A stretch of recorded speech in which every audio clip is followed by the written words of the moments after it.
What's poppin', y'all? Taylor Swift has officially surpassed Jay-Z. And surpassed, I'm not saying equalized. And a lot of people were coping about this. I posted this, and Chart Data had initially put out the data and said Taylor Swift ties Jay-Z as the soloist with the most #1 albums in Billboard 200 history, 14 each. And some people are saying, yo, Hove hasn't dropped an album in 10 years. What? 444 just dropped like the other day. Not the other day, but it was like 2016, right? Or was it after that? It feels like it was later than that. 2017. So no, he didn't drop 10 years ago. And if we're also going to keep it straight up, Taylor Swift had a 10-year start after Jay-Z. So Jay-Z's first album dropped in 1996, Reasonable Doubt. That didn't go #1, but his career started way earlier. So what is this whole Jay-Z hasn't dropped in 7 years thing? And keep in mind, listen, we're going to be fair here. And I just need to preface this because some people, they just hear a couple of words and they're like, nah, man, this guy's riding Taylor Swift. Or,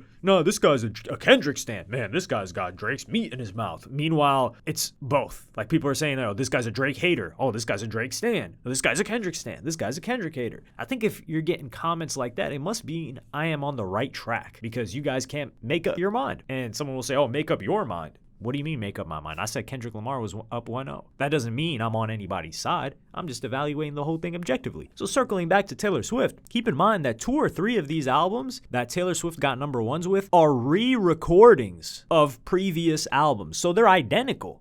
Maybe the sound is slightly a bit different in the way that she recorded, but this was to get her masters back. So imagine Jay-Z re-recorded an album. You think that would go #1 in a competitive week? I don't think so. I'm not willing to say hell no, but I don't think so. Even if Ye re-recorded an album. Well, Ye, I think they'd care a lot. If they had the narrative of, hey, this person's getting back his masters, I think people would stream it. Would they pay to buy it? Different story. But we can agree that an original album should and usually would get more sales that's new than an album that's just a re-recording. So that's what Taylor Swift did. Some people, I think they might just say, oh, nah, she boosted it because she just recorded old albums as new. It's up to you. I think this is a pretty impressive stat regardless. And we got to come at Jay-Z for a second here. Let's not cap like Jay-Z doesn't be pumping his sales with some really weird tactics since Magna Carta Holy Grail. Remember Magna Carta Holy Grail? He had Sprint buy 1 million copies of the album. So the first week sales were all jumbled up. We don't know what Jay-Z has really sold since like 2009. Or not 2009, but like 2010 probably. And it's a good business move that he did, but that doesn't change the fact that Taylor Swift is just doing this straight up. There's no company buying Taylor Swift's albums. It's all fans. Fans are streaming or buying Taylor Swift's albums. That's it. And then Jay-Z did some funny stuff with Tidal as well for the 444 album sales. That was odd. I don't know if it hurt him or helped him, but that album still went #1. We're just pointing out that Jay-Z has used some shady tactics because people want to come at Taylor Swift. And this is from somebody that, of course, I like to listen to Jay-Z more than I like to listen to Taylor Swift. Doesn't mean I don't love Taylor Swift music. I haven't listened to the new Taylor Swift album, by the way. I don't know if I will,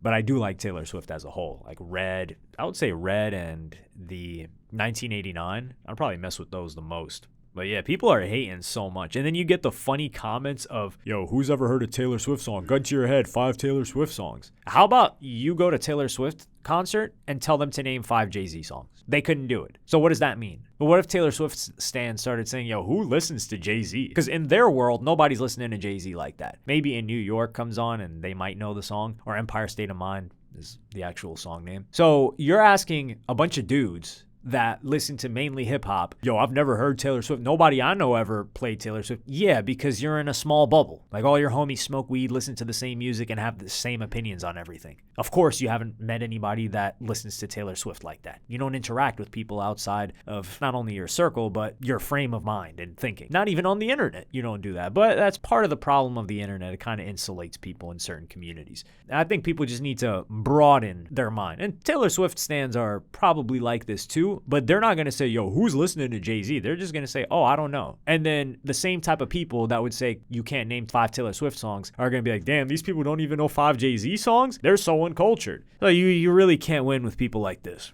We do got to admit, though, that did Ye make Taylor Swift? He definitely propelled her. Saying Ye didn't propel Taylor Swift is like saying Chris Brown didn't propel Rihanna or Tory Lanez didn't propel Megan Thee Stallion. And we are comparing wild scenarios, right? Like we're comparing Ye, who took a microphone on stage, to Chris Brown, who brutally beat Rihanna. Even, sure, people will say, yo, there's a lot of context to that. And yeah, there is a lot of context to the full story that many people didn't get until way later and still don't know. But what we're saying is what happened. He brutally beat her. And with Tory Lanez, who apparently hold up. Let me follow the legal playbook here. Yeah, he was legally found guilty of shooting Megan Thee Stallion. So comparing that to Ye is crazy, but the point is you guys have to get to the core of what I'm saying is controversial moment propelled them with sympathy. That's what it is. Controversial moment propels them with sympathy. It's not, bro, you're comparing a shooting to somebody taking a mic? Please use your brain. I'm going to start smashing my head against this microphone. One of the other hater reasons that I've seen people come up with is, yo, Jay sold #1 albums before the streaming era. People actually had to go up and buy the albums. Do 2 seconds of research. Not 2 seconds. 22 seconds. 22 seconds of research. Yeah, that is pun intended to the Taylor Swift song 22. And you would find that damn near half or more of Taylor Swift's sales are pure album sales. So people are genuinely buying the album. And let's also take into consideration the fact that selling 1 million first week, let's just say 500K first week, is significantly harder in streaming than back then. Just look at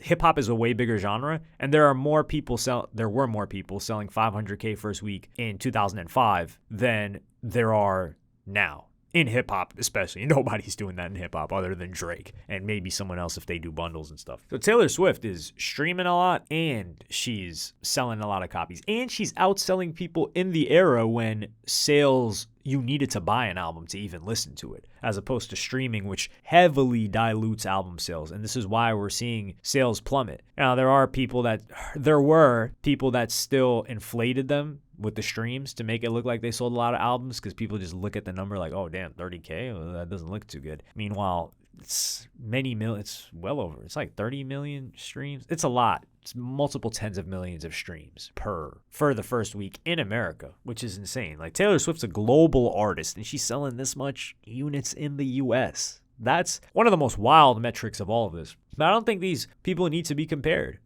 Granted, this is a good accomplishment. I like the chart data post, but the way I'm putting it is we don't need to say like, yo, nah, Jay-Z is actually like hasn't dropped in 7 years or whatever. You can just be like, yo, Taylor Swift is really impressive, and just leave it at that. That's the way I look at it. For her to continuously progress and sell more this far into her career, and the way that everyone else's sales are decreasing, yo, it's a feat. You can't deny that. And she's writing all her music. She's doing better than Drake. One thing we can all agree on is we will never hear, Taylor Swift taking a complete Yachty track and turning it into her own and getting a hit for it. We will never see that in our lifetime.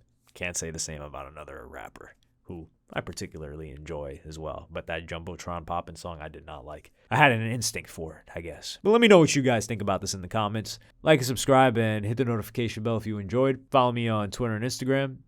Thank you for watching. Peace.